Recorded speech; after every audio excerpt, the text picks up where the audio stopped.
Hi guys, my name is Josh. I'm from Active Minds. One thing that we promote at Active Minds is having open conversations about mental health and allowing you to talk to other people to have these conversations be outwards, so you're not struggling alone and you're always struggling with other people and helping each other in that sense. So I'm here with two executives from the USC to talk about some mental health issues facing students today, and I can let them introduce themselves now. Okay. Hi everyone, my name is Shreya Menon. I'm the Vice President of Student Engagement for the USC this year. Hi everyone, I'm Mariana. I'm the Vice President University Affairs for the USC. So just to start the conversations and kind of get it out there that we're able to talk about mental health openly and that this is something that we should be talking about, could you tell me about a time that you were struggling with mental health during university? Yeah, I think a time that I really struggled with my mental health was during my first year of university. Because of the COVID restrictions and the lockdown, I was studying at home 2 hours away from London, so all of my classes were virtual, and I wasn't able to meet friends in person, so that was difficult for me, and I felt really isolated. As a result, my grades dropped and I lost my scholar status that I came into Western with, so that was a hard loss for me because academics were so important to me in high school, but because of that, I think that kind of pushed me to take care of my mental health. I got a mental health counselor during that time that I commute with virtually, and that was really useful. And I just involved myself in extracurriculars in my undergrad, and pushed myself beyond just academics, I think, to take care of my social well-being as well. So I met my friends, actually some of my closest friends in university I met through some online initiatives throughout my first year that the USC and Western were doing. So I think that's kind of how I got through that. That sounds like a lot of great strategies for Yeah. sure. So clearly, as you showed through that answer, there's a lot of different ways that we can support our own wellness in our own lives. Could you give me an example and maybe a quick overview of what the USC's University Affairs portfolio does in terms of mental health advocacy? Yeah, so the USC's University Affairs portfolio is responsible for leading all of our internal advocacy. So one initiative that we've been doing is, last year actually, the mental health policy paper from the USC was reviewed and kind of analyzes mental health needs of students in a post-pandemic world.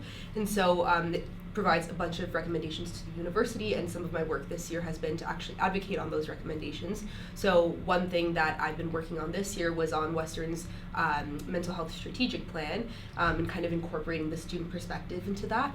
And then beyond just that advocacy, we also run different events throughout the year. So the USC recently, last semester, we did World Mental Health Day, which saw over 700 students. It was in our Mustang Lounge, and we had a bunch of different mental health activities and initiatives that kind of made those conversations more approachable.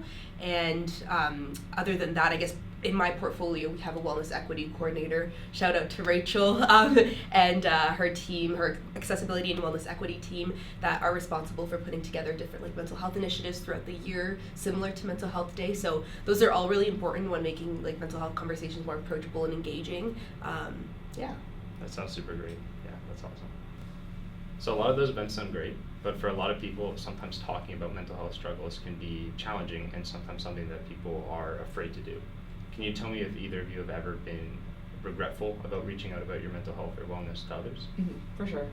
Similar to Mari, when we were talking about in first year, that was a really tough time for me as well. I didn't really grow up in a place that mental health was openly spoken about, so I didn't have the words or kind of the feeling of what it felt like to reach out for support for things like that. So yeah, during first year was a really isolating time for me. But the more I kind of realized that I wasn't talking about issues that I was having, the more I found myself kind of isolating myself. And I had a lot of great friends who were always open to talk about things and were really good at talking about their own feelings, but they would always kind of talk about how I wouldn't do that. So it took me a while, but then I started slowly opening up a little bit more about things that was happening with me. And something I realized now looking back on it, is I am a very, very big overthinker, and the overthinking really leads to anxiety for me. And at the time, I just kind of thought this was normal, and this is how people should go about their lives. But after doing some more research on it and just hearing from other people who have had similar experiences than me, I decided to reach out and get my own therapist and see someone who I still see to this day. So I reached out in around first year when I found out that Western students are covered under the USC Purple Care, you get around $1,200 every year to access your own therapist or psychotherapists or social workers, which had never been something that I did before. But after looking into it, I'm fortunate enough to have coverage, so I started seeing a therapist pretty regularly, and then from there, I was kind of able to unlearn a few of the strategies of what I was doing to kind of make myself feel better when I would get really anxious. And now I'm at a place where obviously I'm still growing every day, still trying to be the best person I can be in terms of mental health, but through talking to more people about my own mental health experiences, I kind of became much more normalized, and now I think I'm at a much better place to be able to reach out when I'm struggling. And in terms of if I have ever felt regretful of doing that, I would never say that I am. I think being able to talk about your own weaknesses and vulnerabilities is a strength in itself, and I think it's a really underrated one. But I know it is really, really daunting, and it is something that doesn't get talked about too much, but that's why we're doing things like this, so more people feel like it's okay. So if you're anything like me and you didn't really get to a point where you thought it was cool to talk about it openly, don't worry. It's a journey for everybody, but yeah, I think making sure that you're in a place where you're able to freely express yourself about stuff like that will really go a long way. Absolutely, yeah, that tells a lot. Thank you. Yeah. So to kind of switch gears a bit, something that a lot of university students struggle with throughout their undergrad is substance abuse. Could you tell me a bit about how the USC is recognizing and addressing the overlap between substance abuse and mental health? Yeah, so substance use and mental health can kind of go hand in hand. With an individual struggling with mental health might turn to substance use to help as a coping mechanism, but also the other way around is someone who uses substances a lot might experience chemical changes in the brain that can then cause more anxiety and depression. So it's really important that we're addressing this overlap, and so something the USC is trying to do is make this conversation more approachable to students. So similar to our event that we did last semester, our mental health day event, we're doing a harm reduction campaign this semester to kind of talk about this overlap. And so that event's going to be on March 10th from 11 a.m. to 3 p.m. in the UCC Atrium. So come out if you have the chance. That sounds really exciting. I'll definitely be there. Yeah. What are some of the reasons why people should want to attend this event? Yeah, I think, there's no shame in engaging in substances, so the goal of the event is kind of just to make people aware of how you can engage in them safely, give you some strategies of like when we go to Western, a lot of people go out, it's part of the culture, but we want to make sure that culture is safe for students, so whenever, and there's not really a lot of knowledge around of how to consume safely, so we want to do our part to make sure that like people understand different ways that if you're going to engage in using substances, that there are ways to keep yourself safe and also kind of decrease the stigma around talking about issues like that.